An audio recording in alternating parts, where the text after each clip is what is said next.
Welcome in, Moonlight Mafia. I am so happy to have you guys in. It's so good to see such a full house. We are celebrating veterans today. It is not Veterans Day, however, it's Veterans Day weekend, and our veterans deserve to be celebrated. So, welcome in, guys. It makes my heart full that we have such a full house here to support these gentlemen that we're going to bring up here in just a second. First thing, I just want to thank all the veterans that are in my life as family members and also veterans of the creator community. Now, I'm not sure how all inclusive this list is, and if I forgot someone, I apologize. Drop your name into the comments section. Make sure we get you recognized. My little pea brain can only do so much, so I don't always remember everyone. But first off, I want to thank my son, Staff Sergeant Dylan Moon. He is in Korea in the U.S. Air Force serving right now. He comes back in March, and we cannot wait for him to come back. My father-in-law, Terry, who served in the Navy as a Navy corpsman, we thank him for his service. Grandpa Robert, who is Grandma Sandra's husband, he served during the Cold War in Germany, and rest his soul and thank him for his service. My Papa Moon, who served in the Korean War in Goose Bay, Labrador as a stevedore in the United States Army out of Fort Eustis, which kind of cool fact, I now work on Fort Eustis. So it's kind of came full circle for the Moon family. My Papa Jackson, who was both in the Air Force and Army as a medic, who served in the Korean War. Brother Troy, who's going to be he's going to come up on the screen here with us soon. Rangers lead the way, airborne. Great brother. I consider him family, and as I do all my brothers and sisters in arms. We've got lost my place there. We've got Brother Bruce. He's going to join us as well from Ocean to Ocean. Chet from Sea Leg Journeys. He was in the Marine Corps. Thank him for his service. Mike McClure from the Cruise World. Mike, the Cruise Vet. Andrew from Funnel Heads. Darian from Magnificent Journey with Darian. He's going to be up on panel as well. Papal, who takes care of Kenny, and Kenny takes care of him. So Kenny's dad and Grandpa, Papal, he served in the Army. He served in both Korea and Vietnam. Hats off to Papa for his service, and welcome home to him. Same thing with Ron Darrell. He was a Vietnam veteran. Welcome home, Ron, and thank you for your service. James Cantonese and the Devil Dog. If I missed anyone, I did not mean to. Please drop that into the chat, and that way we can give you guys thanks for your service, because you earned it and you deserve it. First in the chat, the mod of all mods, Miss Meg from Meg's Fun Time. Welcome in. Thank you for being here. We appreciate you so much and everything that you do. See Me Traveling. Welcome in. Glad to have you here. The Modigator, Anthony Simone, who I believe he's on his way back to New Jersey from Orlando, I think I saw. Safe travels and welcome in. Crystal from Destinations Delight. Welcome in. Welcome in. I want to say this before we get too far in here, because I'd like for Meg to drop some links in. We are trying to help Kenny out with his home situation as he's came back. Papa had a dire medical situation, and they need some help getting things situated down there. So we have some links available if you want to pitch into that for the Facebook page, and also PayPal links for donations. And Crystal is heading that up along with several other great Americans and great people in this YouTube community. Make sure you check that out and help them out where you can. We've got Z in from the Z Show Cruise Fun. He had a great show right before us. Welcome in, Z. Glad to have you. Of course, we've got Bruce. We've got Danny D, the super supporter. Welcome in. Good to have you here. Mr. Will G. We have someone new in the chat. Michigan Carol S. She says, hi, Crystal. It seems like maybe this is one of Crystal's friends from up in the oven mitt. Thank you for coming in. Good to see you. We have Law Jones. Welcome in. Welcome in. Hit all the buttons on the way in. Wonder what this does. And the most beautiful and one of the most awesome military spouses of all time, my wife, the beautiful Miss Chastity. And but before I forget it, I saved a picture that I could show um, from our time in the service. Let's see. I'm going to add this to the stream, but this is not what I want to pull up. Eh. All right, I'll get it in a minute. I'll stop sharing that. I'll get myself together and show it in a second. Another new friend, Whispers from the Dark. Welcome to the Moonlight Mafia. Welcome here. Good to see you. They are waving howdy from North Texas. We've got Miranda from I Love Cruising Royal. She is fantastic at knowing Royal Caribbean ships. Go over there and check her out. She starts at 8:15 Eastern Standard Time. Don't leave us, but just open up another tab and check her out. She's got good stuff over there. Brian from How We Cruise. Hey, friend, thank you. I appreciate you letting me and Chastity lean on you guys this week. Some of you may or may not know Dustin had to go to the hospital or had to go to the ER initially to get his armpit checked out. He had a softball size growth under his arm. They ruled out lymph nodes. They feel like it's probably not cancerous because he doesn't have any symptoms. However, when they went in to do the biopsy and they felt around in there, it's definitely hard. And so they do have a biopsy pulled on him right now. He's recovering, and he's probably out of commission for baseball for the fall.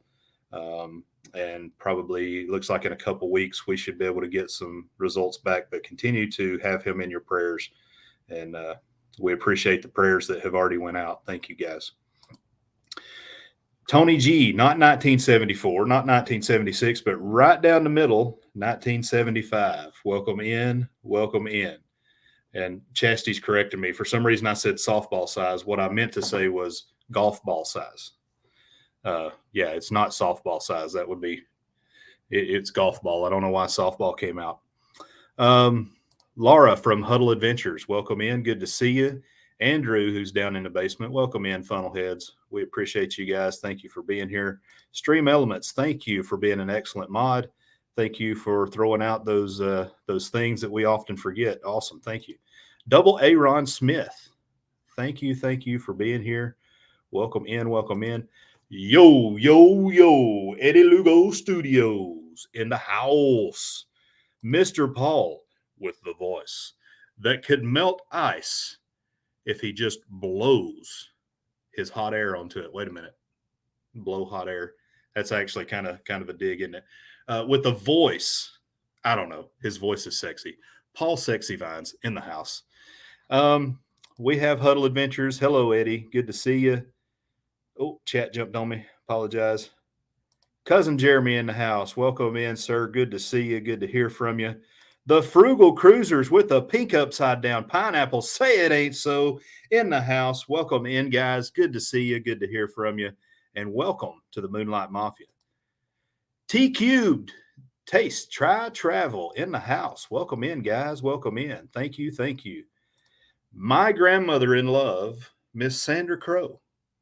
It's more special that way, Chastity, because she loves me. She chose to love me. No, I'm kidding. Grandma's awesome. She loves everybody equally, but I'm the best. Let's see. Will G, 20 years U.S. Army. Outstanding, sir. Thank you for your service. Hats off. Thank you. Thank you so much. Barry Brain. Been talking to Barry Brain on and off today, and he's got some special stuff coming out. He's getting ready to start a short series, and it's going to be outstanding. Y'all be on the lookout for that. Tony Diaz, welcome in, sir. I know you through the chats, but first time here. Welcome to the Moonlight Mafia, sir. Thank you for coming in. This chat is getting so huge, guys, and this is awesome. This is awesome. I appreciate it. Tommy from She Devil Adventures, welcome in. Thank you for being here. I'm sure that Meg is taking care of our porn. As I usually say, I'm happy to see porn in there because that means we're probably doing something right. But yeah, if one of the mods could please take care of the porn. I'd appreciate that. Thank you. So without further ado, I'm going to bring up our veterans panel. So we've got a couple still missing. They may come in later, but we have Bruce from Ocean to Ocean. Howdy. We have Troy from he's just Troy. Well, there's the cruise vet. Hey, cruise vet, did you not? So cruise vet, I was hoping you'd be able to make it on panel. Shoot me a message if you didn't get the link, or if I've messed something up here. Please let me know. All right, Life with Mountain Folk. Welcome in. All right, and Mr. Andrew, we do allow Marine Corps folks on here. There he is. He just celebrated the Marine Corps' birthday with a Crayola cake. And man, welcome on. Hey, you're muted, and I can't get you unmuted, Andrew. My bad. Hey, everybody. All right. I'm going to try to take care of the cruise vet here. But what I'll do, hey, cruise vet, hang around. And what I'll do is I'll send you, we're Facebook friends, I think, but I can't find you on Facebook for some reason. That's the easiest way for me to share the link. I'll tell you what, I'm going to share the link in the chat. There you go. And so folks, this is not an offer for everyone to come up on panel. I apologize. This is reserved for Cruise Vet and Magnificent Germany with Darian for right now. Not that I wouldn't love to have folks up on the panel, but right now it's one of our hard and fast set rules for us. We're not going to spend any real money on YouTube until we get monetized. So we don't have the upgraded StreamYard, and I'm limited to 6. So there you go, Cruise Vet. Hit that link and come on up, buddy. So the plan here, I do have a plan. I kind of want some of this stuff to go by, just as we go, organic conversation come up, because it's interesting to have this group of veterans all together, and I wasn't able to get everybody in. I wish we could have Chet and several others on, but unfortunately wouldn't. There he is. There's Mike. Hey, what's going on, Mike? Hey, how's it going?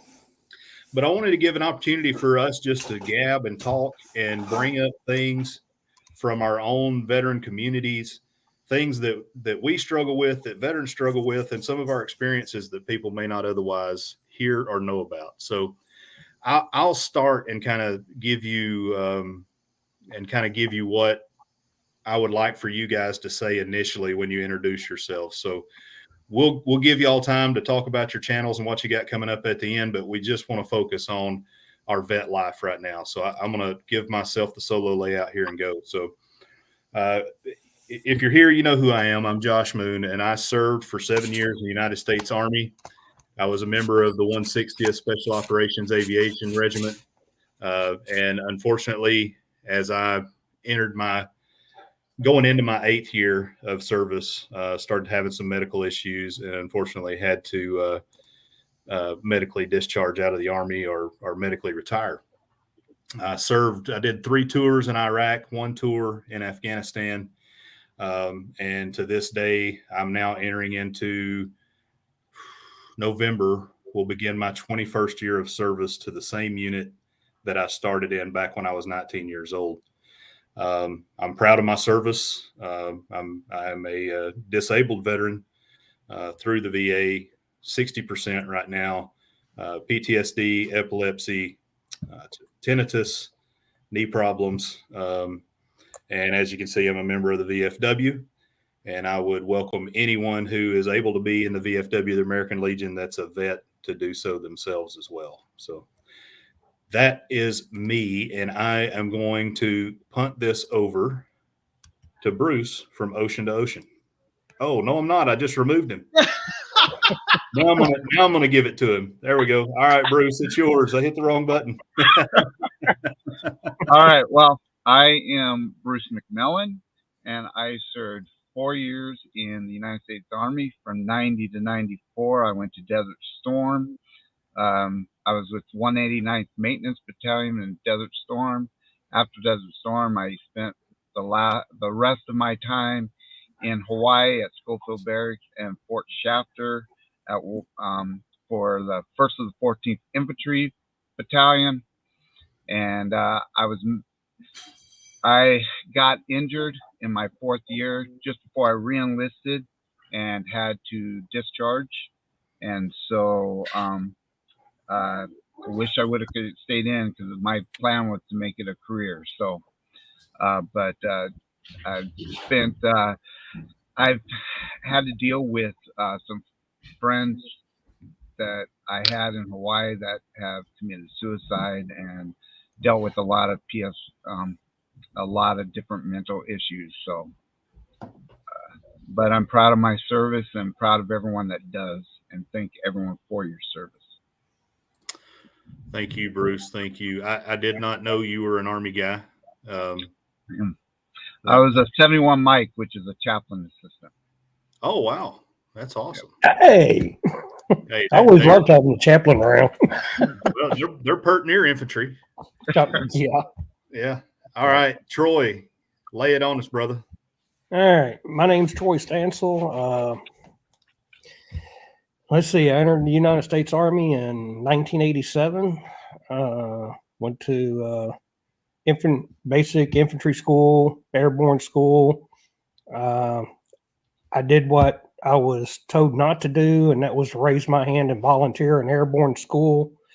They were looking for anyone who was an E4 and below that was infantry, 11 series MOS, that wanted to go to RIP. And none of us really knew what RIP stood for. We thought it stood for rest in peace. It means that, but there's a synonymous thing that goes with it, and it's called Ranger Indoctrinational Program. So I went through RIP, got assigned 1st 75th Ranger Regiment, stayed there for a little bit of time, busted over to 3-7 Infantry in the 24th Infantry Division. Let's see, and I was in the 114th Infantry Regiment. I was in for 8 years till 1995, and I moved around through several different infantry regiments during that time. Got out. I got 3 tours of combat, Operation Just Cause and Desert Storm, and then I decided I wanted to stay over in the Middle East, so I stayed there for about another 7-8 months. So that was my second tour that I did over in the Middle East. So three total. So Troy's pretty cool to me because we provided him transportation when he was in. Now we didn't serve during the same time period, but he rode the black chariots into combat. The black chariots of death, as the Afghanis and Iraqis called it. Yeah. All right, Andrew, lay it on us. So joined the Marine Corps in 2004, right out of high school. Did 8 years. I actually joined because I don't know if many of you know this, but born and raised in New Jersey, and I lived in a small town called Fairlawn. And when I was sophomore in high school, that's when the Twin Tower happened, and the smoke from the Twin Towers actually went over my high school. And that day I decided that I was going to join. So I got right into it right after high school. I actually went to boot camp. I was supposed to be there Christmas Eve, and there was I don't know if it was a blizzard, but it was definitely a hard snow.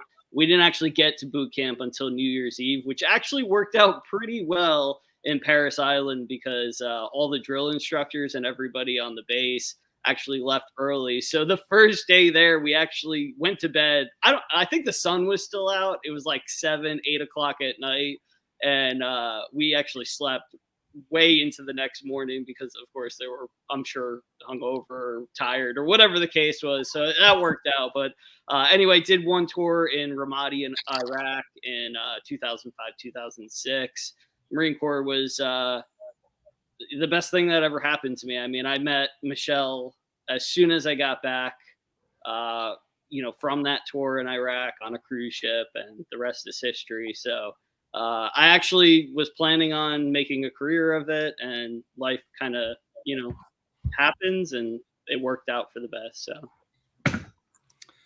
And we thank you for your service, Andrew. And, that's one thing I didn't point out, and I'm not trying to toot my own horn, but, and I'll talk about this a little later, but, I joined in 2001 and, same kind of deal. Just, wake up that next morning and you see what's going on, and you didn't know, but you kind of knew in the back of your head. And me and Chastity, we kind of just had this look between each other. It's like, okay, I'm going to be joining, Mm-hmm. All right, Mike, your turn, brother. And you're muted if you don't know. All right. Well, I'm Mike Bryant. I did 20 years in the Navy from 93 to 2015. And I had a 2-year break in service in there. And served on 4 different ships on the East Coast, West Coast.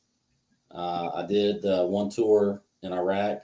I did detainee operations up at Fort Seuss in northern Iraq. And that was in 2006. And then in 2007, 2008, I did a deployment to Afghanistan, and I was embedded with the 23rd Chemical Battalion out of Bagram Air Base. And I was a Master in Arms, which is basically, military police for those who don't know. And when I retired, I was a command investigator.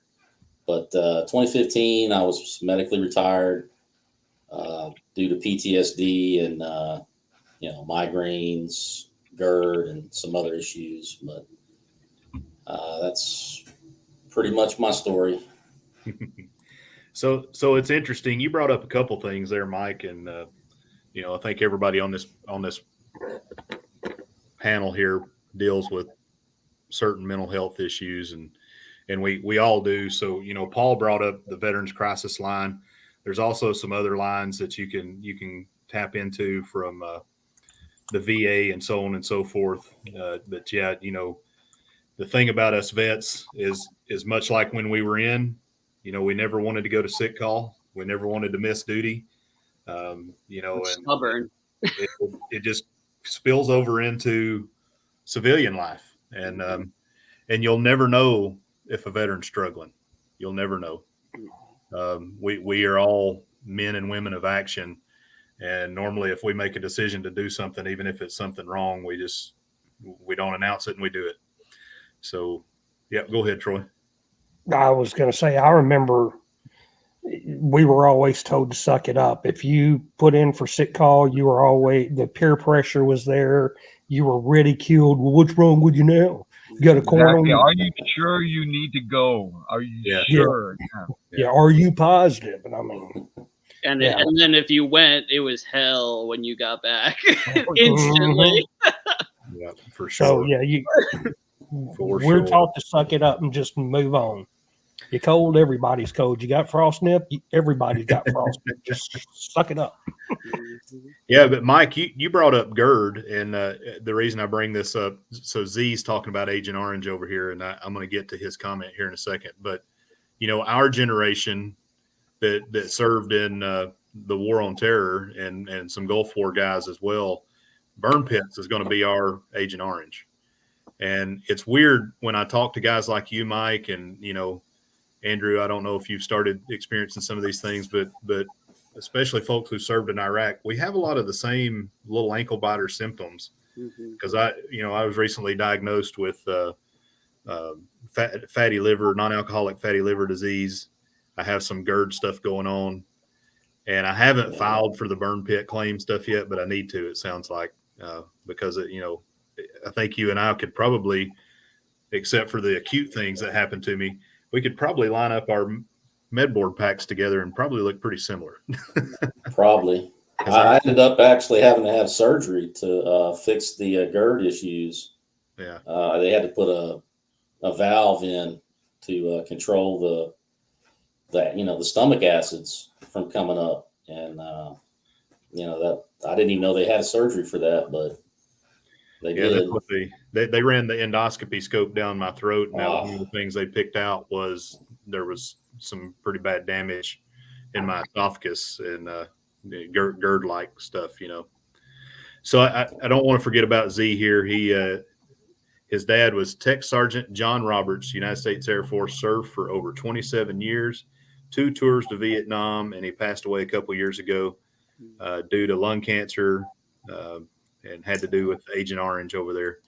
And Sorry to hear that. Yeah. I'm sorry to hear that. And I'm sorry to, you know, and one of the things I try to do, and Bruce had his campaign hat on a minute ago. When I see those guys wearing the campaign hats from Vietnam, Mhm. I always tell them welcome home every time I see them. And, you know, you probably don't understand the impact if you're a civilian of what that means to a service member, but especially those guys that served in Vietnam, because that's the forgotten war.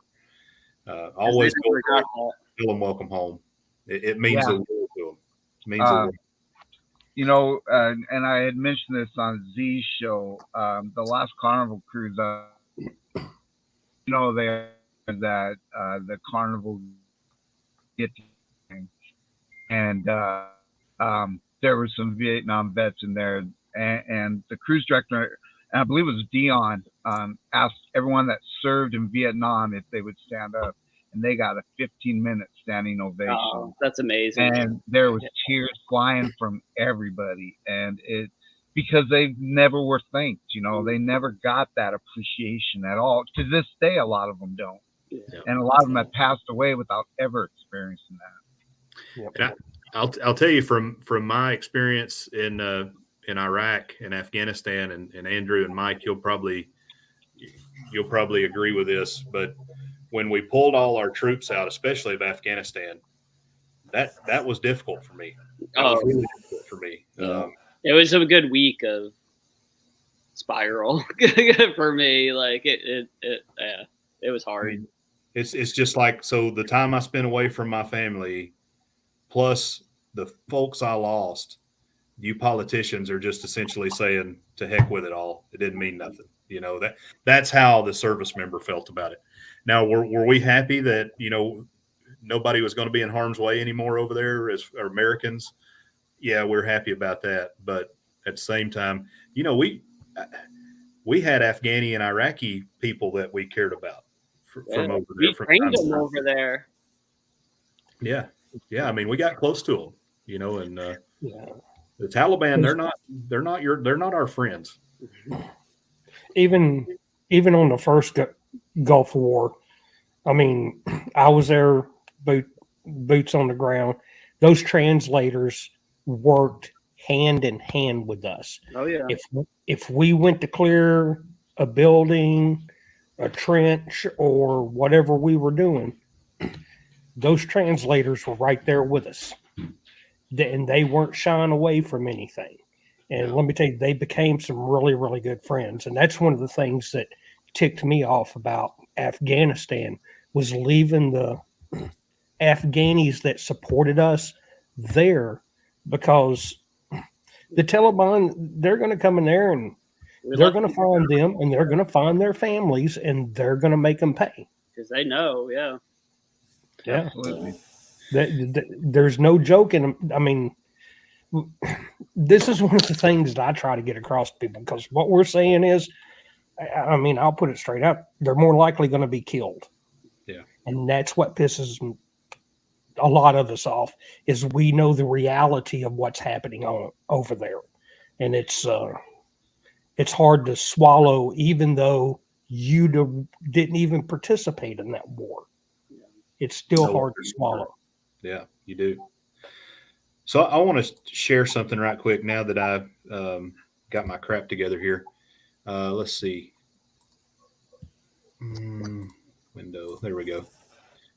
All right. So so this is some of the pictures of me and my family through the years while I was serving. Don't pay too much attention to that one down there on the bottom. That fat gentleman right there. I was getting ready to get out at that point. So normally an airborne soldier is not letting the collar squeeze his neck that much. But, you know, this was during. So this is my son who's now in the Air Force up in the upper left-hand corner. That's Dylan. This is my last day in service over here in front of the Night Stalker Memorial Wall. There was 96 names on that wall when I left, and now it's over 100. This is Dustin, my son, who I was talking about earlier with the armpit issue, and this is also Dustin. So that was from Baghdad International in 2003, December of 2003. Think about what happened in history there. And then here is Dylan again, pinning my airborne wings on me. But I brought this picture up because chastity. So, and not just chastity, but you know, the spouses go through a lot. And you know, they get picked at for that sometimes. You know, people like to make jokes or whatever, but the spouses, you know, and there are dependopotamuses that just get yeah, everybody's laughing, that just get married for the benefit. They are out there, but that's not. I mean, that's not the normal. That's not the normal. The normal is just like chastity, just like y'all's wonderful wives that. And they don't stop serving. I mean, you think my wife don't have to put up with me and my crazy freaking attitude swings sometimes? But, you know, they held it down so we could go over there and do what we needed to do. And they deserve on Veterans Day a hats off as well and a free awesome blossom. And Right. I don't know about y'all, but talking about the awesome blossom, man. Do y'all go and do any of that? I feel so weird. I never get any of it. I don't know. I don't know about you guys. It's fine if you do. I go for it, but I can't. I go get a haircut. I can usually get in great clips, or I can get in sports clips pretty easily. But the food stuff, like I'm avoiding that like the plague because the lines are ridiculous. Yeah. I tell you, I don't go to them. And here's the reason I don't go. It's because when I go there, I walk in there and someone's arguing with no documentation or nothing about their veteran status. And you can hear in one sentence that they're full of crap. Yeah. And that they didn't even serve. You wouldn't even be saying something like that.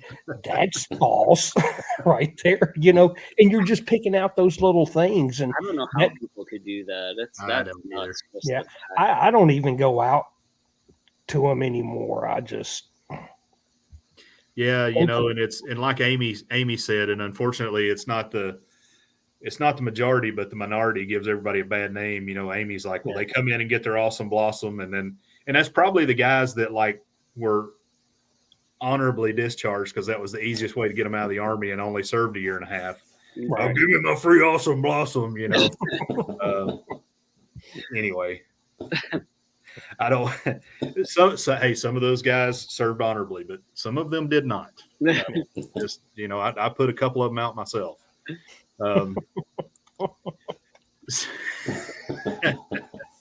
So I want to talk a little bit about our, you know, kind of what we did. So I was an avionics systems repairer, and I was also a 15 Foxtrot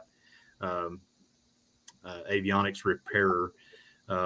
So I did a little bit of flying, and I was actually going into flight school at Fort Rucker when I started having my seizure issues. But you know, just in case there's anyone, and Law Jones, I get sidetracked real easy. But yeah, so veteran status, yeah, that's cool. Same thing in Virginia. Our ID cards now. Yeah, Texas too. I don't think South Carolina does that. I'll have to look Washington into it. doesn't yet. Yeah, I mean, stolen valor has become a real problem. Yeah, which is huge. insane. But yeah, I mean, I worked on aircraft. I worked on Black Hawks, Chinooks, and Little Birds.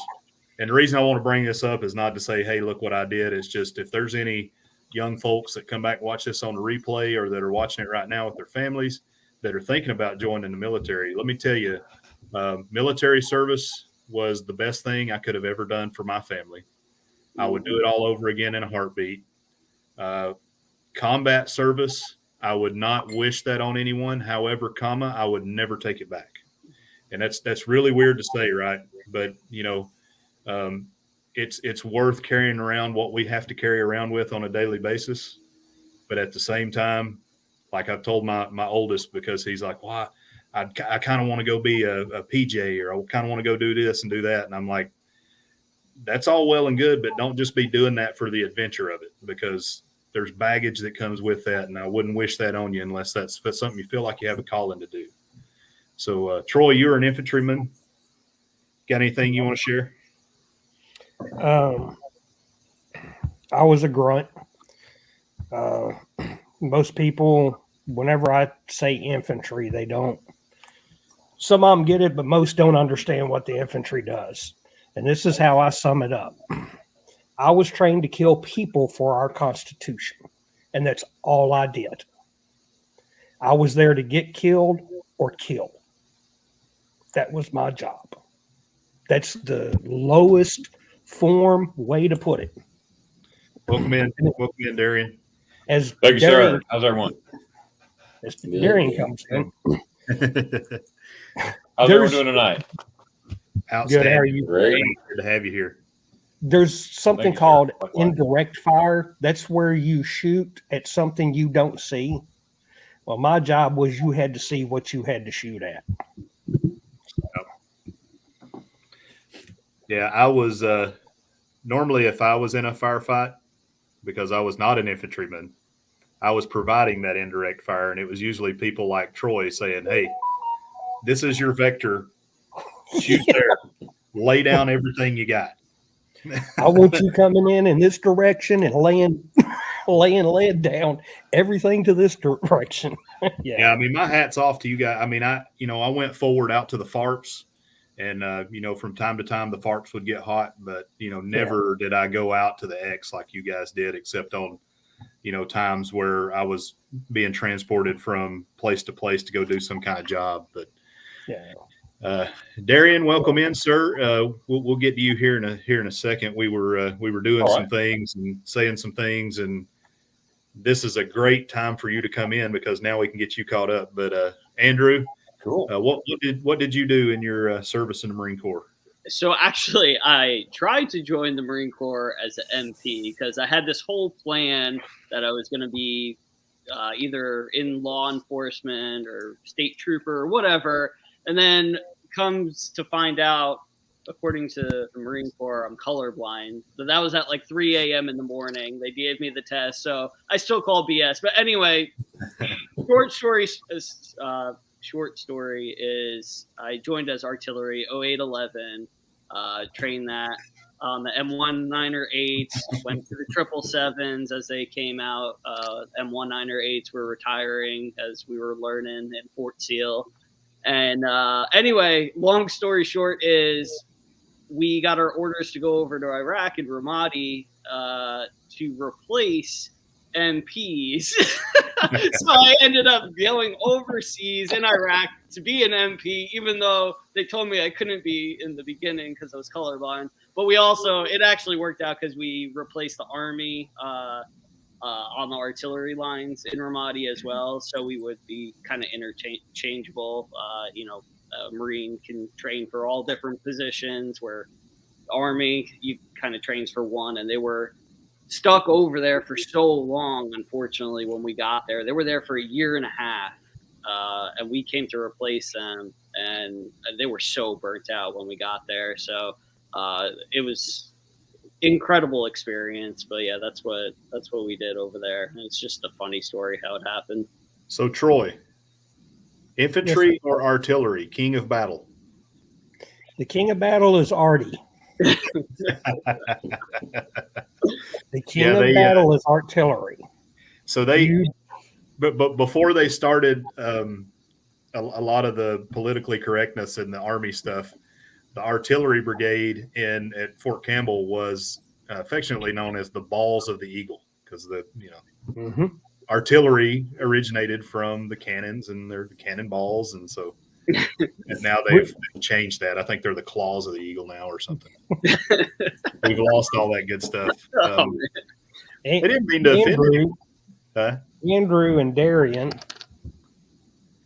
when we needed support, like big rounds coming in. Yep. That's who we called, were those two guys. And, you know, says, here, we need y'all need to send some big, big rounds. It was so much fun too. I mean, just the rush of getting that gun, especially the M1908, to get that gun down, having the team get it back up. We're always trying to break records. Who could do it the fastest? I mean, taking shots at the gun water. I mean, we do it all. Oh hell, artillery! There you go. King of battle, follow me. So Darian, I'm going to give you the opportunity, like I gave the rest of the guys. I'm going to give you the solo layout, and what we had done was. Oh, hey, Hey, there he is. Guten Abend. I think. What was that? Yeah, well, let's see. I pivoted to Spanish in the middle of some German language there. I'm just getting here, so I don't know what part we're on. So what we had asked of the other guys is just to kind of tell us about your military service and what branch you served in, what you did, and So, but earlier I gave the guys the layout here, so I'm going to let you tell about your years of service and everything, and where you served, as well as the job you did in the military. So, go ahead, good sir. All right. Well, I served in the United States Army, Field Artillery, 13 Bravo, and my service started at Fort Sill, Oklahoma, Lawton.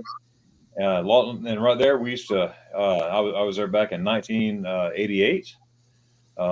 Went into OSUT training, one station unit training there. We trained on both. We trained on the 8-inch. And we also trained on the 109, the howitzers, self-propelled, which later on turned into Palladians and all that stuff. But served. All right, I'm going to back up a little bit. After basic and an AIT, they give you the dream sheets, right? That never comes true. You put your three things on there. Well, I wanted Germany so bad. I put Germany on there.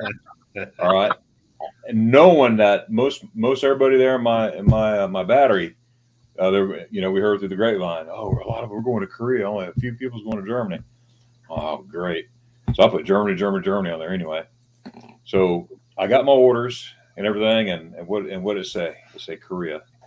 I'm like, oh man, the guy says, turn that frown upside down, soldier. I'm like, what are you talking about?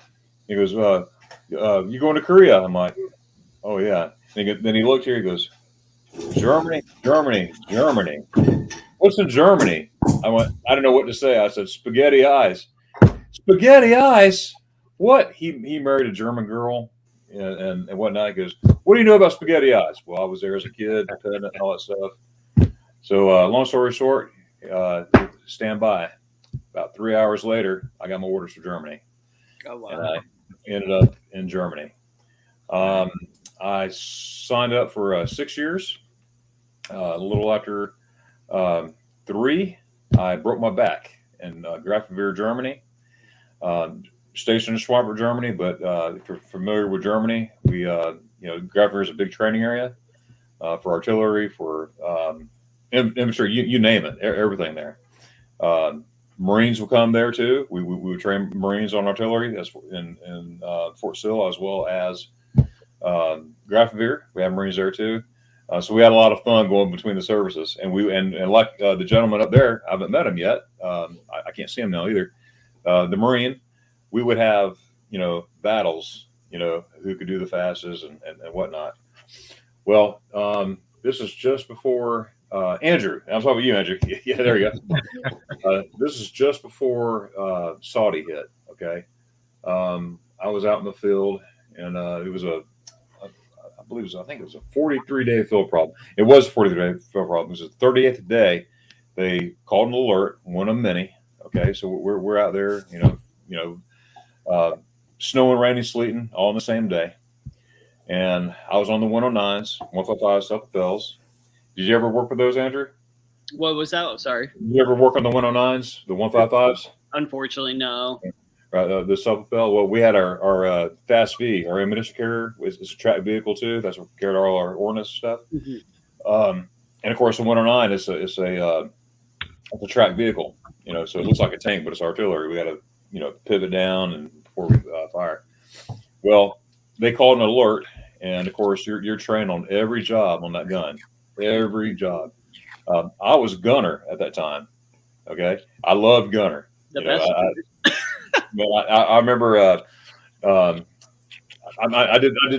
excelled well, and I'm not tooting my own horn, but I really enjoyed it. I got it. It clicked, and boom. And anyways, that's another story.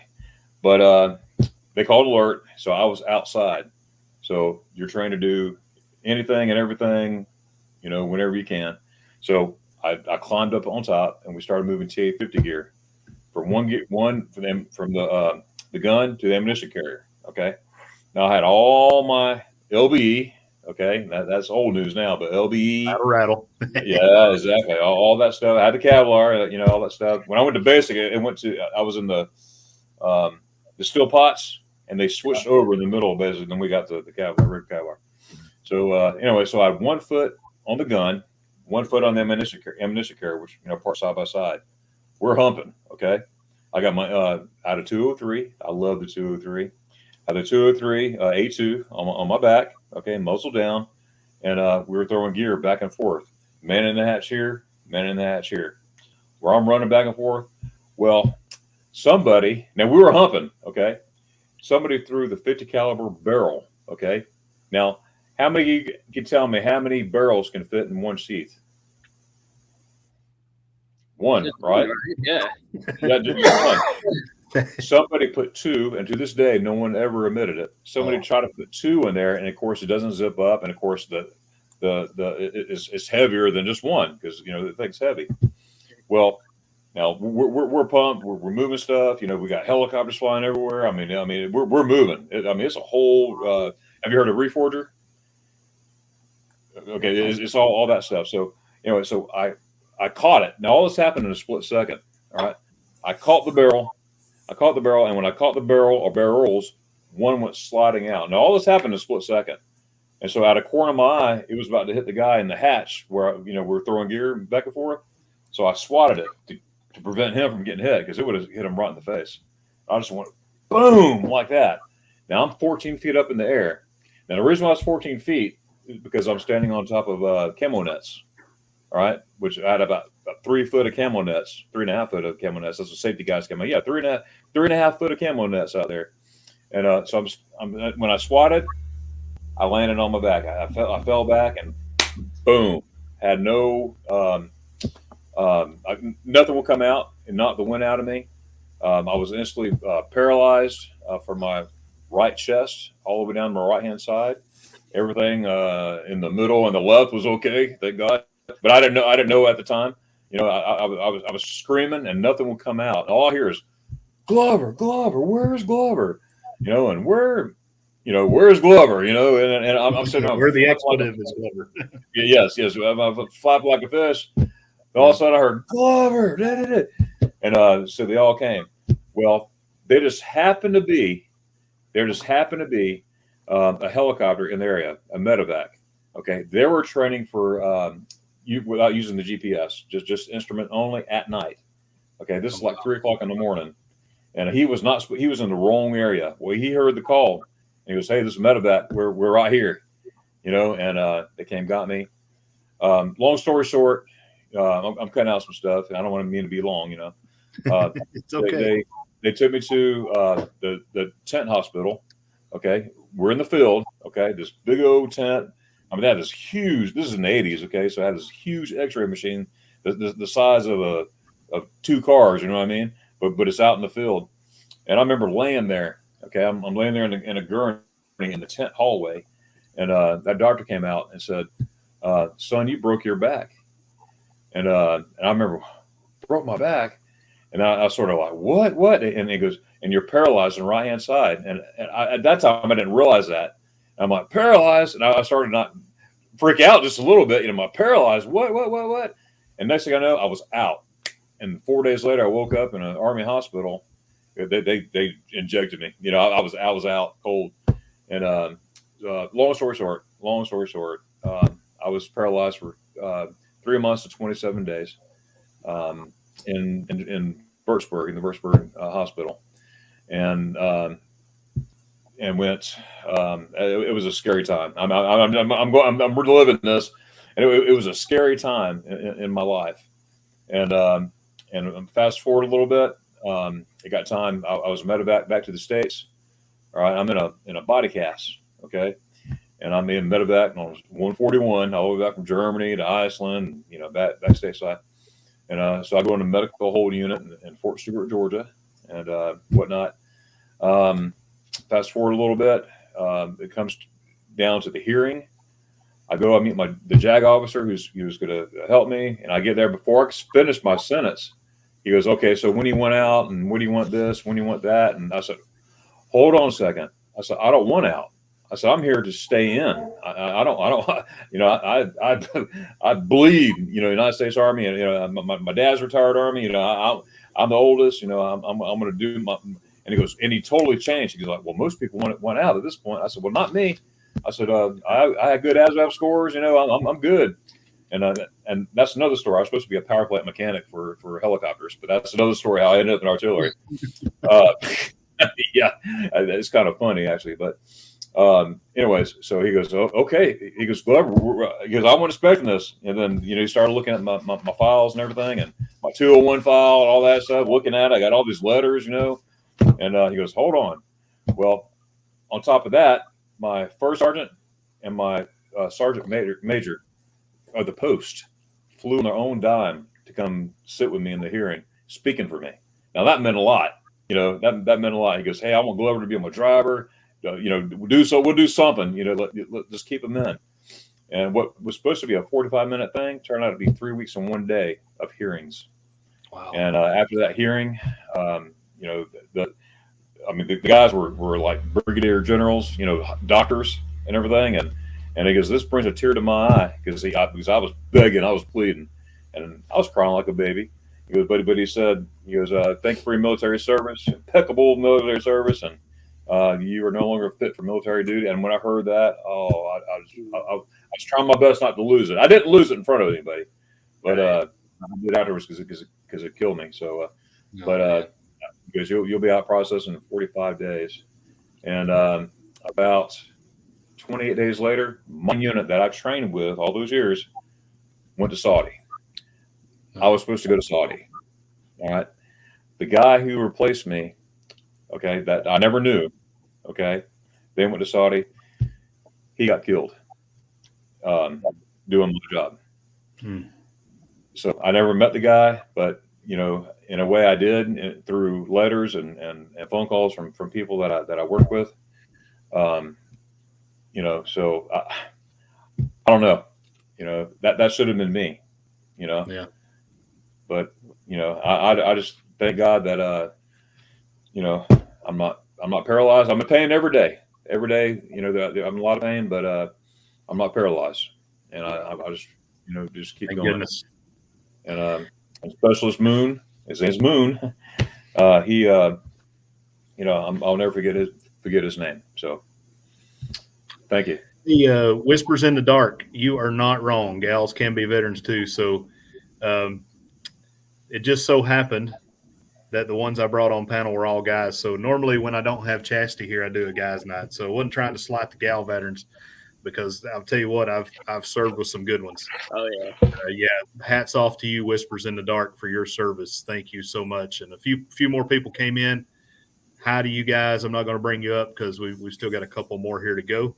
So Bruce from Ocean to Ocean, if you would just tell us a little bit about what your job was. We heard you were in the greatest fighting force known to man, the United States. I was in the absolute greatest fighting force, the United States Army, that there is on the face of the I enlisted in 1990, and while I was in AIT, found out that I was going to be sent over to Desert Storm. Oh man!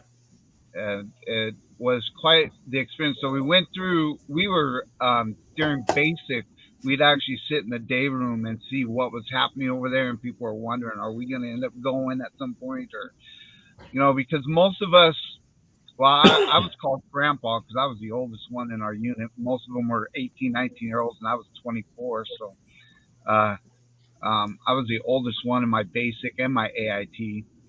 But we didn't know if we were going to go or not, and started going through our. I got sent to AIT at Fort Monmouth, New Jersey, after doing basic in Fort Dix. I was one of the last units that did basic in Fort Dix before they switched that over. And where I'm at right now, Bruce. What's that? That's where I'm at. I'm right outside Fort Dix. That's where I'm Oh, working. is that right? Nice, yeah. So I did basic in Fort Dix and went to Fort Monmouth, New Jersey, to train as a chaplain assistant. I was a 71 Mike, and got just as graduation. In fact, the day of graduation from AIT, they pulled 18 of us out of my graduating class into our first sergeant's office and said, well, just want to let you all know that you guys would. And I was supposed to go on leave because it was, we were supposed to go on leave because we weren't able to go on leave at, they had frozen leaves right at Christmas time because they were going to let us go home. They didn't let us do that. I was supposed to be able to go home when I graduated, but instead they told us that they handed us our orders right there in the first sergeant's office and said, you guys will go, get on the bus, go to the airport. You're going to Fort Benning, Georgia, to process to go to Saudi Arabia. Like, wow. And the first sergeant, what car could have heard a pin drop if they would have dropped one. It was so quiet when we were told we were going, because most of us at that point, I mean, there were some small little skirmishes happening, but when you talk about war, you think of Vietnam. And so we had no idea what we were going to expect. And so went to Fort Benning, Georgia, and got my 19 million series of shots, it felt like. You get the peanut butter? For every single thing, the guns in the arms, and then the hardest one was the one in your right butt cheek. Oh yeah, I get my right leg must have shook for a week. It felt like after that one. I seriously think that the nurse hit a nerve. But anyways, that thing hurt. But anyways, we go to we go through all of our processing, do all of that, fill out our next of kin paperwork because, you know, hey, you may not come back. So you do all that death stuff. It gets real then. Yeah, it gets real. And then they send us off to, and it's weird because flying over, the government had got a bunch of 747s. So we actually flew over in the 747. But when it really got real, when we stopped in Paris to refill, so I said, I'd never seen Paris, but I can say I've been there because I was on the tarmac. Yep. But when it really got real is when we were flying into Saudi space, and all of a sudden we look out the window and there's F-15s flying beside us. Oh yeah. And we're like, okay, now we know that this is real. And then we land, and oh my goodness, during the daytime that desert was so freaking hot. Oh my goodness! But then at night it was freaking cold as all get out. Kuwait is the hottest place on the face of the planet, I think. Yeah, absolutely. Hey, real quick, let me stop you just real quick. So we're not going to stop this. We're going to continue to go till we're done because this is important. However, open up another tab, go over and raid How We Cruise. Also, Brother Scott will be coming up tonight for Kicking It Country, I believe. Go over there and check them out. We're still holding plenty of viewers, and we're gonna stay put because this is something that I've been wanting to do, and these veterans have been wanting to do for a while. So we're going to continue on, and we're not going to let you guys have heard this before. We're going to train to standard, not to time. There you go. Yeah. All right. So continue on, Bruce. So anyway, so I went there right out of AIT, so I wasn't assigned to a unit or anything when I got out of AIT. I didn't know where I was going when I got to Saudi. I didn't have a chaplain, didn't have anything. So they sent us over there. And then I was told I was going to be assigned to 189th Maintenance Battalion out of Fort Bragg. And so we ended up hopping in the back of a Deuce and rode 2 days to get to my unit. And our unit, we had was the trucking unit that would push the ammo up to the front. So we were close to the front. We weren't right at the front, but we were close enough that we would see the bombers flying over us, and we would see the bombs dropping off in the distance, but we were close enough we could actually feel the ground shake. Mm-hmm. And Hey, Bruce, yeah, you were up there with me with the 18th Airborne Corps. Yep. Yep. I was in 24th ID. That's who I was with, 24th ID, 3rd Battalion, 7th Infantry Regiment. Yeah. Were you never were you at Log Base Charlie? Once or twice. I was working in the S3 for 3-7 at that time, so I was bouncing around in a lot of places. Okay. Yep. Yeah. So, yep. Log Base Charlie. And we were there when the terrorists, there was I can't remember how many truckloads of terrorists attacked it. Yeah, it was fun. It's funny the things we say are fun, right? Yeah, right. and here, he's talking about being attacked, and here I am laughing about it. I know. It's just going to show you how warped we are. My job as a chaplain assistant, because they are not able to carry arms, is to be his bodyguard. So when that happened, my job is to protect him, and we were in our GP small. And so all I did was barricade us in, and everyone knew if you come to the chat while this is all going on, you come to the chaplain's door, don't dare try to open it because you're going to get lead. Yeah. And they knew that's my orders at that point, because I'm supposed to protect him. So, but yeah, it was. Yeah. So from what I understand, Bruce, and correct me here where I'm wrong, because the chaplain's assistant, his primary job, his number one job is to tote that rifle, because the chaplain cannot tote a rifle. Correct. I had my M16 and I had a 9 that was on my sidearm, and my sole job is to protect the chaplain. I'm his bodyguard, basically. We were taught in AIT about how to do hand-to-hand combat, how to slit a throat, all that kind of stuff. Yeah. We were all taught that because our whole job is to protect that chaplain at all costs, because he can't carry arms. In fact, funny story, when I got, let me finish this first, and then, so anyways, when that ended, we eventually got the cease order that we were going to go back. But during that whole time, there was the warning that Saddam Hussein was going to put in his Scud missiles nuclear weapons and all this stuff.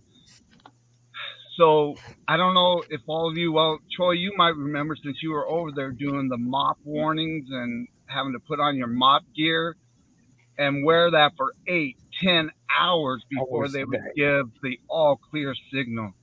And when you're in full mop gear, you can't keep enough water. Oh my goodness, you couldn't do anything, and you're sweating because you're talking about 110, 115, 120 degrees in the You took those suits are charcoal lined, and when you took them off, you were covered with the charcoal all over your skin. Yep, like, over everything. Yeah, Mission or imposter. That's right. So anyways, once we got the ceasefire and they ended it, then we had to go back, and then we spent 3 weeks cleaning all the equipment, the trucks. I mean, we went to the wash. But you were talking about my whole job is to protect the chaplain. It is. So normally a chaplain assistant would be the chaplain's driver, be whatever. But over there, because my job is to protect the chaplain's the one that actually drove our Humvee. And I had my weapon outside of, and it's a weapon, it's not a gun, it's a weapon, but having it outside outside my window, ready to fire at any time. And one thing that you were talking about, Darian, what happened to us is that on the convoy when we were going into Iraq, because at one point we did go into Iraq, and the convoy, the chaplain and I, the position that we were at in the convoy, we got booted out of that convoy because a major said that he had to get up to the front ahead of us. So we got booted. That convoy got attacked. That major that was in our position was killed. Oh no! And so that could have been me and the chaplain. Whew. And so it was, that was pretty soul searching at that point. Huh? Oh, very eye opening. Yeah. So, but eventually we got back, and then I got sent over well, I actually had to go back. I went to Fort Bragg, and then I had to go to Fort Sill to get my orders because I went straight out of AIT, so I didn't have a duty station.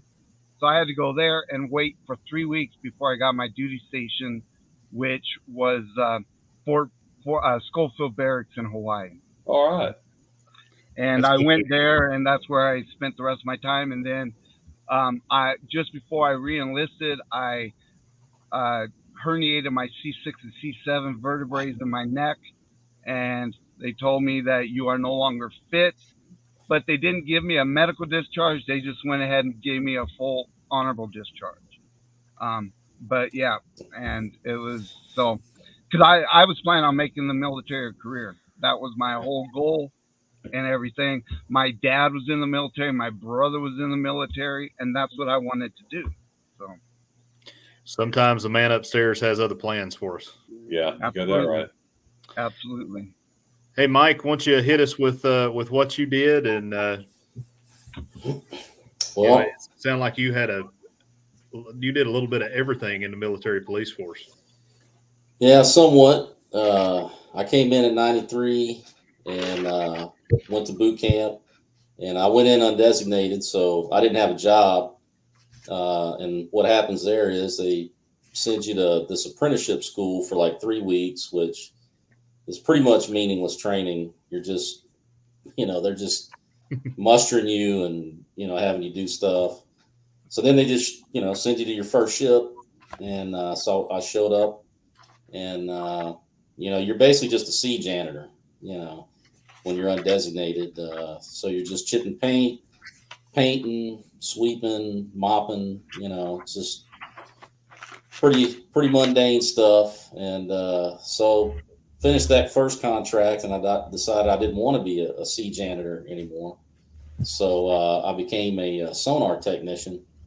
And so they sent me to electronics school, and they sent me to the USS Nicholas FFG 47 fast frigate. And so basically I wasn't an operator. I didn't use the equipment mostly. I just maintained it. And so as long as I kept the sonar systems working, I had a pretty easy life. It was a great little gig. I was just kind of floating around the ship, playing cards and doing whatnot. And but then, I got out right before 9/11 and went home. 9/11 happened. So then I went back in. But when I went back in, the Navy, they said, well, you can come back in, but you're only going to get 2 choices. You can either be a master at arms, which is essentially military police, or you can be a cook. And so that was a pretty easy choice for me. I didn't want to be a cook. No offense to cooks, but so I became a master at arms and worked at base police, doing patrol, basic investigations, things like that. A lot of gate standing, that kind of checking IDs and standing out there, and when it's raining and people are like, hey, stay dry, or when it's don't, stay warm, and you can feel the heat blasting out of their car, it's like, all right, but at some point 2005 rolled around, and that's when there was a big push to have the Navy and Air Force start augmenting the Army. And so they kind of snatched up my whole unit and sent us to Iraq to do detainee ops at Fort Seuss. They sent us out to, I can't remember the name of that Army base out in El Paso, but Fort Bliss. Fort Bliss. And so they sent us out there for about 4 or 5 months to train with the Army. and then they shipped us over there, and that was a pretty eye-opening experience. I mean, I joined the Navy. I never envisioned myself, being boots on ground somewhere. I was always thinking I'd be safely drinking my coffee and, watching the Tomahawks fly somewhere, but, that's the way it worked. And so I did my tour over there. The only incident we really had was, there was a time when 5 detainees escaped, and that was pretty crazy, but we got 4 of them back. The word on the street was that the 5th one died jumping off a cliff or something. I don't know. That's what the Army told us. But so then I get back to the States after that tour, and I was home like 6 months. And I don't know, my senior chief called me. He's like, "Hey, need you to swing by the office. We got some paperwork for you." And it's like, he could have said, "Hey, by the way, we got some orders to Afghanistan for you." But no, I guess he saved the suspense for me. And so I show up at the office thinking, it's just some routine paperwork. And they're like, "Here's your checkout sheet, and you got to report to Fort Dix, as it were." And I was like, "What? This is crazy." So we had to go back, spent like 4 months at Fort Dix training with the Army again. And but this time it was only I think there was 5 of us, and so then they flew us over there, and you just had to kind of hang out at the Bagram Air Terminal there, and some random Army folks would just drive by and snatch you up. And so some dude pulled up, and he's like, "Yeah," he's like, "Get in, you're coming with me." And so I was embedded with the 23rd Chemical Battalion. And what they did with me, I guess at that time they were kind of in charge of training, like the units when they would check into Afghanistan. They'd come to Bagram, and they'd want to do different things, go to the range, do some first aid training. They had one of those Humvee rollover machines, and so I was kind of like the scheduler for that. So these units would roll in. I'd set them up with range time, or if they needed time in the Humvee rollover machine, I'd set them up with that. And so it really wasn't that bad, but every now and then we'd roll outside the wire, go out to the ranges, and because you'd have some random Afghanis would decide to set up a little village right in the middle of the range, and so we'd have to, shoo them out. And so yeah, I stayed there and came back to the States and and then I was on the USS Bonhomme Richard, and then the Essex, and that's when I started having issues with the PTSD, and I really hesitated to go and talk to anybody about it. I really tried not to do it. We were, people were really discouraged not to go talk about it, and I did. I just sucked it up for a long time, and then finally one day I just I don't know. We were pulling into Pearl Harbor actually, and I just had like the worst. And I'd been having issues all along for several years after I got back, and just one morning I just couldn't take it anymore, and I had this migraine. I could just barely get my uniform on, and I went and talked to the doc at sick call, and he set me up, for a consult, and that kind of started the ball rolling. They put me on Limdu, they took me off the ship, and of course there was a lot of drama over that. My chain of command let me know that, they felt like I was weak, and then they sent me to like a little holding unit on base while I, had to wait for the results of the med board, and it was, I don't know. You do 20 years and you go through all that, and you see all these old guys. They go to they have retirement ceremonies, And I had to like leave like a thief in the night, like a criminal, and I hate to. Sorry for bringing all that up, but It's fine, man. It's You're all right. just You're cool. it's just one of those things, and it's taken me a while to, I spent some time at different treatment facilities and stuff, but yeah, that's pretty much my story. Where was your where was your med hold board located? Well, I was at Balboa Naval Hospital, San Diego. Okay. And they came back because I was at 19 years in like 6 months or something like that. And they came back that they wanted me to be out and I would get severance instead of a pension. And but I talked to this gunny sergeant at Balboa, and he was kind of like my liaison between me and the med board. And he told me, hey, you need to put in a request to go permanent limb due so you can get your 20. Yeah. And he showed me how to fill out the paperwork, and then I submitted it. And my chain of command, lovely people that they were, they fought it, and they didn't want it to go up. And I called that gunny sergeant, and I told him what was going on. And so he was just, what the hell with them. He's like, I'm going to route it up on my end. And so he routed it. And I'd say about a week or two later, message traffic came through from the Secretary of the Navy approving my, my permanent limb due. And of course, my XO was just livid over it. But hey. I'll tell the people out there that are listening to this and that may be listening on replay or whatever, a lesson you can learn in life and in military service. I don't know if this has happened to you yet, Mike. It may at some point, but at least in my career, when I was getting ready to go through the med board, I had a first sergeant I deployed with this guy several times and considered him an associate and a friend, not a close friend, but I knew who he was, and we'd been to combat with each other. And he was kind of giving me a hard time about things and making fun here and there.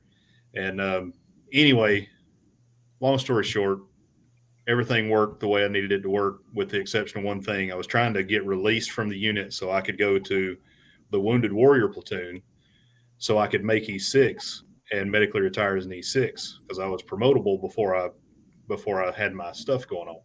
So anyway, he wouldn't sign the paperwork, and he was being a peckerhead about it. Everything worked out in the long run, but you come back around. Now I'm a program manager.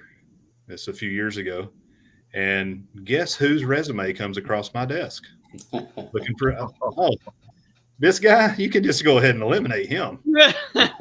Yeah, that's a story for not just for military, but also for life. Yeah. You never know that back you stepped on the way up may be the one that needs to lift you back up at some point in your life. Yeah. So, but you brought up a good point about, mental health, Mike, and, it's not an easy thing to talk about. And, I probably would have struggled a whole lot more were it not for Chastity. And we talked about military spouses, but, I had been diagnosed with PTSD, but the machismo, I don't need to talk to anybody. I don't need any medication. And a few years ago, you are going to get put on something. And I kind of didn't even realize, but apparently I was pretty moody and a little all over the place with my moods. So, she was strong enough to say, look, got it, but you need to get put on something. You need to talk to somebody. So, if you're a military spouse, if you're close friends around anyone that was in the military, sometimes it's good to just give them that tough love and talk directly to them that matter of fact, because we will not come out to you.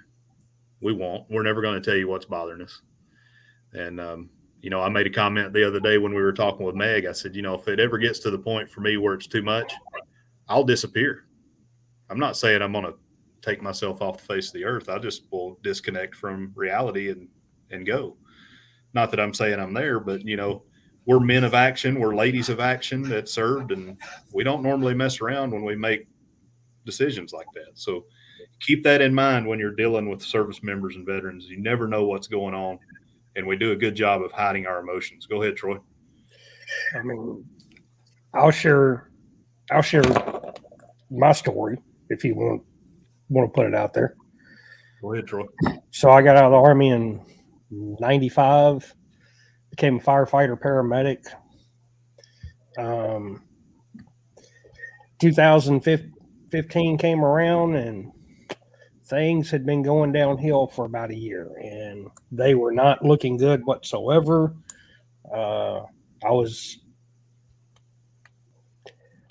It wasn't good. The drinking picked up. The fighting began. I'm on my first marriage, and I didn't get married until 2020.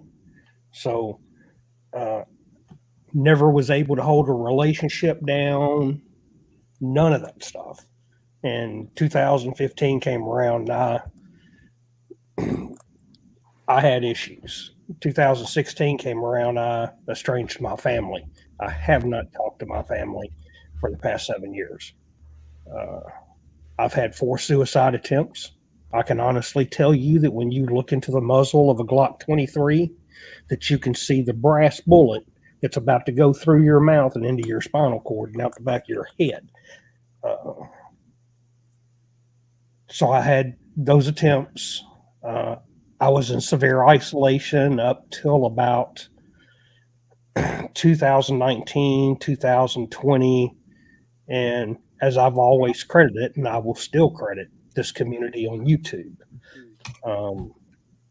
finding this community, and it has really brought me out of my shell.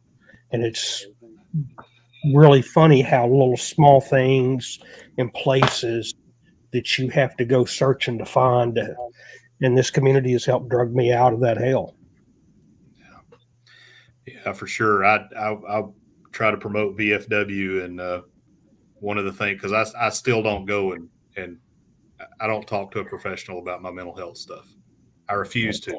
I had one that was really good down in Fort Rucker, and I hadn't found one since. They all want to talk about, hey, read this book, pretend you're a frog, like just stupid stuff. I'm like, you don't. Only veterans get veterans, so I started going to the VFW so I could talk to folks, and that helped, being in that brotherhood. And it's amazing how, and just like this that we're in right now, we all serve during different times, but we can all just pick up like we serve together at any point. And we go to the VFW, and there's guys in there that, served in Korea, and we can have conversations just like this, and not much changed.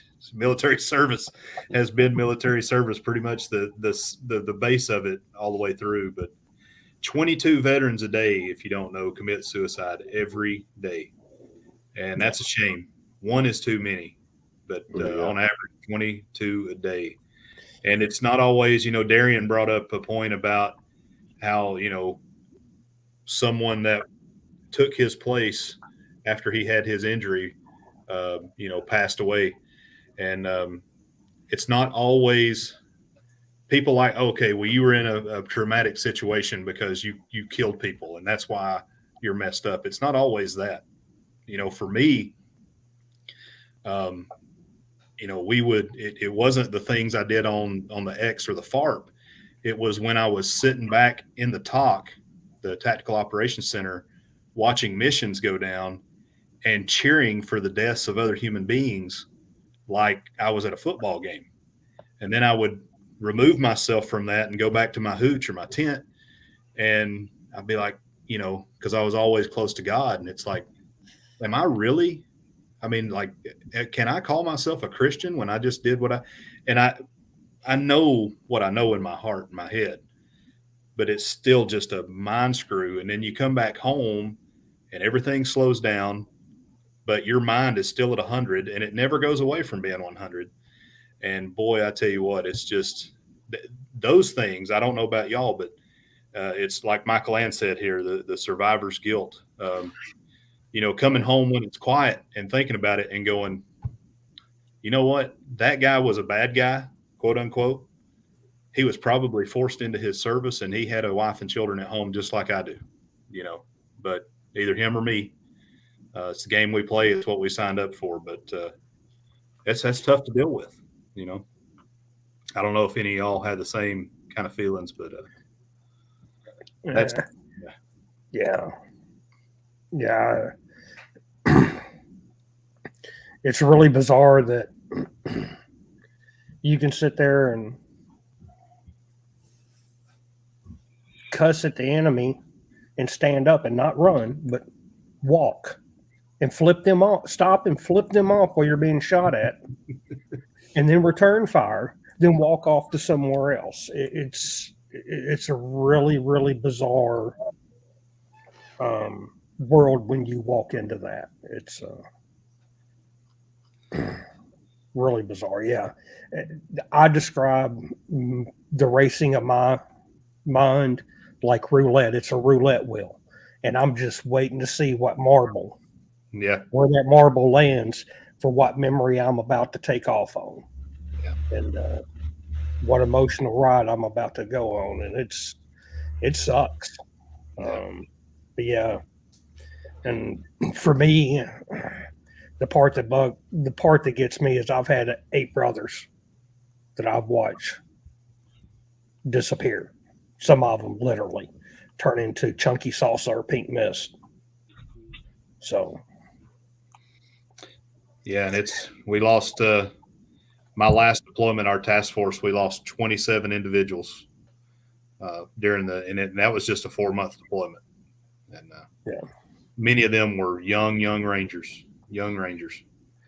That was during the we were stationed out in Al-Assad, Iraq, and we were pushing into Syrian territory.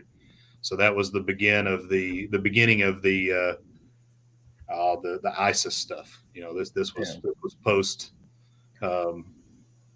We had bin Laden hiding in caves, and the new terrorist organization had begun to come in, and we didn't know how to fight them. It was very different. And to add on to what Mike was saying about how, we don't go do stuff. We don't come out with this stuff. Remember, I got out of the Army in 1995. 1995. I fart dust now. But what I'm getting at is back then they didn't even know what PTSD was. Yeah. That's right. Yeah. But now I'm going to file my first claim on the 15th of this month. I have never filed a claim. I've been going to the VA using the mental health. I'm a weekly visitor to the mental health clinic. So I got that crazy letter. So, but no, I'm finally starting to take advantage of those benefits that I should have been taking advantage of years ago. And if you don't, because I've got a coworker, one of my employees, he's a Marine guy. He served. He was actually in the neighboring.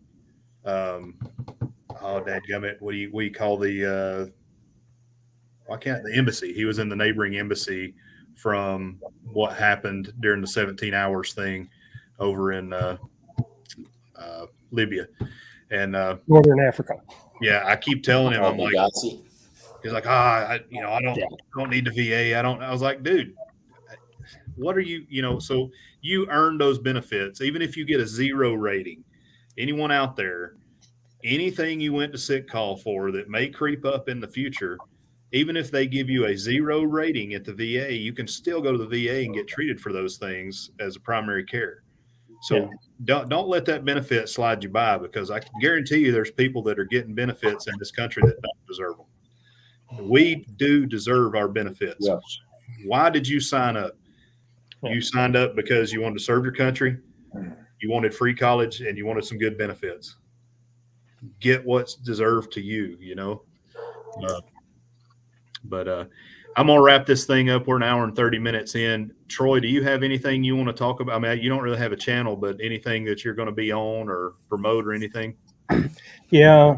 As a lot of you do or don't know, Kenny's Papaw has been in the hospital.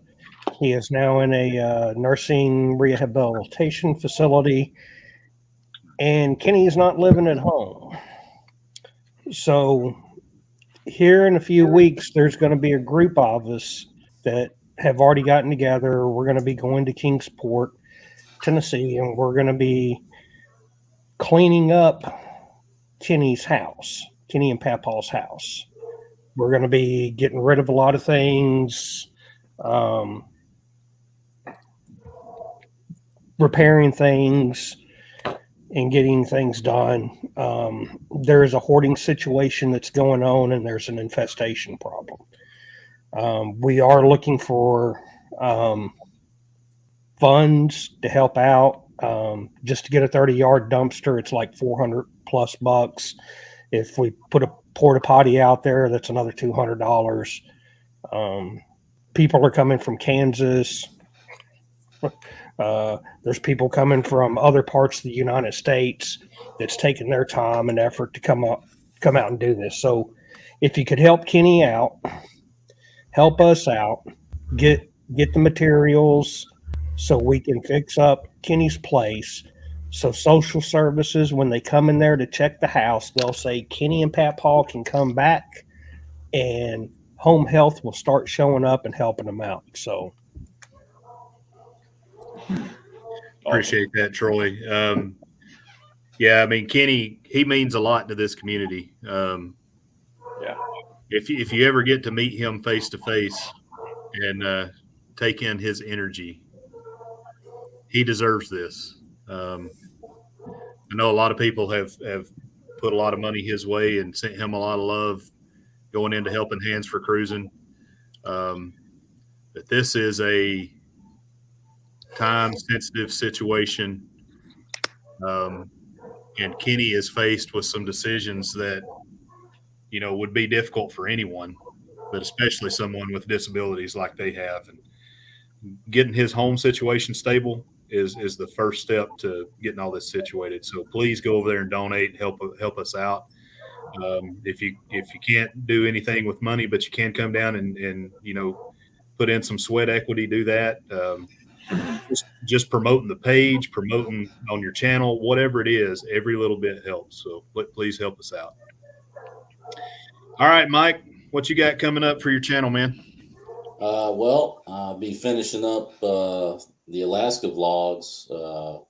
Should be finished this week. I think I only got one more. And then after that, I'll be starting the Grandeur of the Seas vlogs. And so I should start getting those out pretty soon, but might be a delay because I'm going to be heading up to Kentucky to go visit my mom for Thanksgiving. So might be a little pause on production for a little while, but I'll get them out as soon as I can. Good to hear. Good to hear. Are you planning on starting live shows at any point, or you kind of toying with that? Yeah, I've been kind of thinking about it. I mean, I've been doing like a little show Monday through Friday at like 2:00. The Scuttlebutt is the name of it, and I just do like cruise topics and things like that. And so I'm kind of thinking about, instead of doing that like 5 days a week, cutting that down to like 2 days maybe, and then incorporate some lives into it once I figure out how to do StreamYard and all that. And your channel logo is killer, man. You got an awesome channel. I'm jealous of your logo. Who did you have do that? I came up with it myself. It took me a long time to figure all this stuff out. But, trying to design stuff, and because I had no experience or background thing and stuff. So looks good. Looks real good. Appreciate it. All right, Andrew with the funnel heads, what you got coming up, man? So if you're not sick of the Carnival Ecstasy yet, you will be. No, we're almost done with that. We got a few more vlog days that we got to get through. A few more ideas that I want to do. But honestly, we don't have any cruises booked in the near future. We are saving up for next summer. Right now, we have 21 days booked on the beautiful Carnival Pride out of London. So each week's a different itinerary. We're trying to book 2 other cruises and make it a very long summer. We'll see if we can do that. But we're going to try to get away for short cruises, like a pack and go type sail cruise. So we'll see what happens. But we've got, like I said, Carnival Ecstasy. I still have Alaska video that I got to get through. I've got a ton of content still from the Horizon and the Mardi Gras. So we're just going to keep pumping stuff out. All right. Awesome. Thanks, Andrew. Thank you. Darian, Yes, what sir. do you have coming up, my friend? Let me give you the screen. All right. Well, hey, first of all, I just want to make something clear. I get with my name, Magnificent Germany with Darren. People confuse me. Am I German or American or whatever? I am a proud American and always will be. I've been asked, would you ever give your citizenship? No, I will not. Men and women died for our country all through the ages. Okay. And I'm proud to be American. I'm not even German. I'm English and Irish descent. My mom's side is Irish. My dad's side is English. But I spent 6 years total in Germany, and I loved every bit of it. And I go to Germany a lot. I love going to Germany. He's just a man who loves his spaghetti ice. But you got that right. You got that right. But and I love going to Germany. I love my spaghetti ice. But I love America more. And I appreciate my brothers and sisters. That signed that blank check. To serve our country in many, many different ways. I never fired a hostile shot. Praise God, I didn't. But I was prepared to do it. And for those who did, man, God bless y'all. It drives me crazy. I'm not going to get too big on this, but I stopped. I was going to say it. Okay, I stopped watching the NFL 5 years ago. You don't stand up for my flag, I'm not watching it. I'm not. That's all I'm going to say about that. But anyways, I'm proud to be American, and I love the Lord and I love our country. And I love spaghetti ice too. Okay. But what we got going on here. Okay. Every Friday I put out new content, new videos about Germany, of course. And my latest one was off the Horizon. I found German food in Aruba. And of course I made a video out of that. So if you look at my last video, which just came out Friday, we're eating, Kenny's there too. Kenny's in the video, eating German food for the very first time. And it was awesome. I try to have live streams each and every week here lately because of life keeps getting in the way. I haven't had too many chances to do it, but I'm going to find my routine again and try to get in there. But I do have 2 meetups coming up, and I'm going to hush, I promise. I got one coming in Helen, Georgia, and that's in March of 2023. It's March 10th, 11th, and 12th. 10th, there's spaghetti ice in Helen. We're going to have a spaghetti ice on Friday. But the big thing is on Saturday at 6 p.m., we have reservations at the Hofbrauhaus, not in Munich, don't go to Munich, in Helen, Georgia. And last year we had 54 people show up for that dinner. We had 60-something people show up all together for the meetups, but we have 54 for the dinner. That was the big meetup. And then Sunday we have Church by the River. Brother Scott's going to be preaching. I led the music. Brother Scott preached, so we're going to do the same thing on that Sunday. But if you would like information on that, please go to my Facebook group page, which is the same name as my channel, Magnificent Germany with Darren, and you'll see all the stuff in the event. And one more thing, the event. I have another meetup in Germany, 1 July 2023 in Heidelberg, Germany. Oh, thank you, Meg. Meg's awesome. Yes, 1 July 2023 in Heidelberg, Germany. And again, I have the event tab on my Facebook group page. So come join that and you'll be able to see all the stuff going on. And I love you guys. God bless America. God bless America and God bless spaghetti ass. Oh, hey, that's it. Love it. All right, Bruce, what you got coming up on your travel book? Well, I will get into that, but first thing, Josh, I want to thank you for doing this. A lot of people don't realize what military people go through and what families go through. And we can't forget the families and how much support that they are for the soldiers, the men and women that serve. So thank you, thank you, thank you. Thank you This for has being been here. an awesome night. So we are Ocean Travel. We right now we have a live every Tuesday night at 6 p.m. And starting last week, my wife is now joining us on the lives.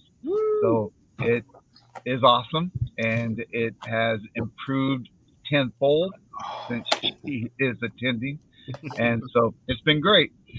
We are working on. I'm working on some projects. My goal is to at least put out a couple videos a week plus our live. We are going to be going on the Carnival Vista in a couple weeks, and so we'll have the Carnival Vista vlogs coming out after that. And we've got a lot of cruises. We've got the Jubilee next year. We've got the Panorama next year. So we're going to have a lot of cruising videos. Plus, we've got the Booze Cruise. Everyone needs to go look for the Booze Cruise in October 29th of next year. We got to City do Travel. They take care of you. absolutely. So we have got to everyone's got to book the Booze Cruise, but we've got a lot of stuff coming out. And I just love this community. This community has really become a family to us, and I appreciate everybody. I really do. I love what we do. So, Appreciate you, and bro. again, thank you, Josh, for doing this. Thank you. Thank you. Yeah. So, obviously, us if you're here, Moonlight Adventures. I've kept you guys for a while, but again, if you got to leave, leave. That's important. But one quick thing tomorrow at 1600 Eastern Standard Time, 4 o'clock for you civilian types Eastern Standard. We are going to have the Naughty Cruiser, Mike Gormley, live from the Carnival celebration tomorrow. So y'all come on over and check that out. We're going to ask him. He's been on the ship now, I think, for 8 days. So we're going to ask him what he likes, what he doesn't like, what his first impressions of that ship is. So please go over, check that out, share it out for me if you would. We also are at, I know the ticker says 731, but I think we are at 732 now. We are danger close to hitting our bingo light of 1,000 subscribers. And I'd greatly appreciate it if you tell your neighbor, tell your doctor, tell your neighbor at work, mailman, milkman, whatever. If you like what we're doing here, please like and subscribe. Same with all these guys, with the exception of Troy. And I think Troy could do some creating if he wanted to. Oh yeah. But Troy's a creative dude. But all these guys have their own channels. Go over, check them out, like and subscribe. There's a number of other veterans that could have been on this panel, but unfortunately, we are cheap right now. If you would like to potentially help us push us over our marks, help us find some subscribers. Maybe go over and join the Patreon page. I don't know, but we thank you guys so much for being here. This has been an awesome night. If you know a veteran that's thinking of harming themselves, or you feel like maybe thinking of harming themselves, follow one of the links here. There's veteran hotlines to reach out to. It's better to say something and avoid the worst from happening than to second guess it. And you never know. If you have a veteran, hug your veteran, tell them thank you, because you never know what it's going to mean. You never, ever know. And that goes for life too, because you don't know what people are going through. Put kindness out into the world, please, because this world needs more kindness and love. But thank you guys so much for being here. I am going to take us out. You guys, if you'd stay behind just for a minute for me, I'd appreciate it. Thanks to everyone for being here. It's been a great night. This is something we're going to continue to do on Memorial Days and Veterans Days because it's needed, and I love it. This was awesome. Thank you guys so much. Moonlight Adventures, we're out.